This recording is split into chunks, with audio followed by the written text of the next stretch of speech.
Going against the high and mighty has its own pitfalls. Our main YouTube channel, TFI Global, has been banned for a week. It could be banned forever.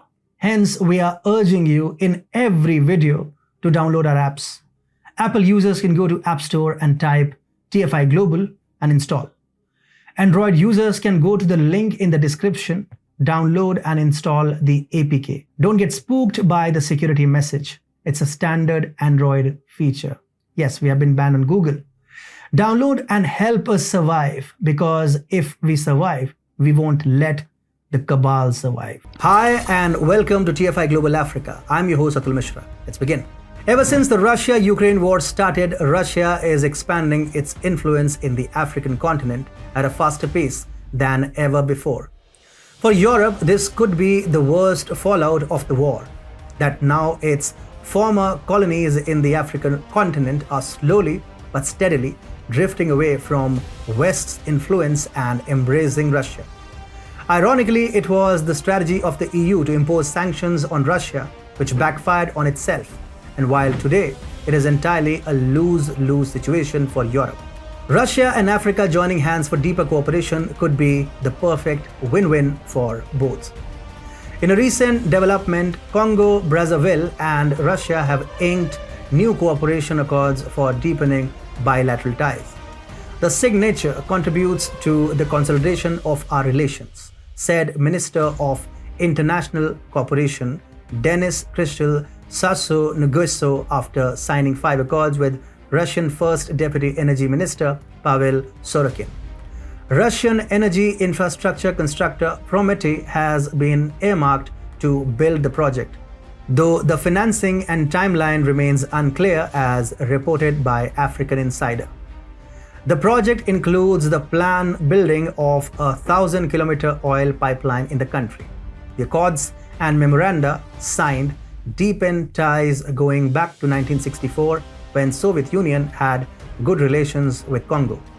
The accords now primarily focus on military links related to technology, communications, health, research and sports. After Brazzaville has remained neutral in Russia's conflict with Ukraine, it has now sought to foster closer links with Moscow, mutually benefiting both the parties. Congo Brazzaville was one of the 35 nations that abstained in a UN vote condemning and calling for an end to Russia's invasion of Ukraine. The Central African countries have vast untapped resources, including oil and gas reserves. However, despite being resource rich, it depends primarily on the Western imports for refined products. Now, after having been dependent on imports and foreign aid primarily from the Western nations, it is finally aiming for economic self-sufficiency. Africa has set the wheels in motion to throw off the shackles of Europe's neo-colonialism, and it no longer wants to be at the mercy of its former colonizers. These nations have come to realize that they will get nothing in return but more of servitude if they continue to dance to the tune of the West. Only recently, the Central African countries had signed a deal to create a regional oil and gas pipeline network to strengthen energy supply and reduce dependence on imports of refined petroleum products from the West. The project aims to construct 3 multinational oil and gas pipeline systems of around 6,500 kilometer storage depots, liquefied natural gas terminals and gas-fired power plants, linking 11 countries by 2030. This ambitious project is a symbol of African identity being upheld by the Africans themselves. To add to this, it seems now the Central African nations have found a friend in Russia.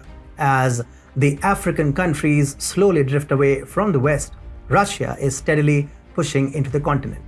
The latest Congo-Brazzaville and Russia Oil Cooperation Pact is just one example of Russia's ever-growing strategic engagement in the continent, much to Europe's dismay.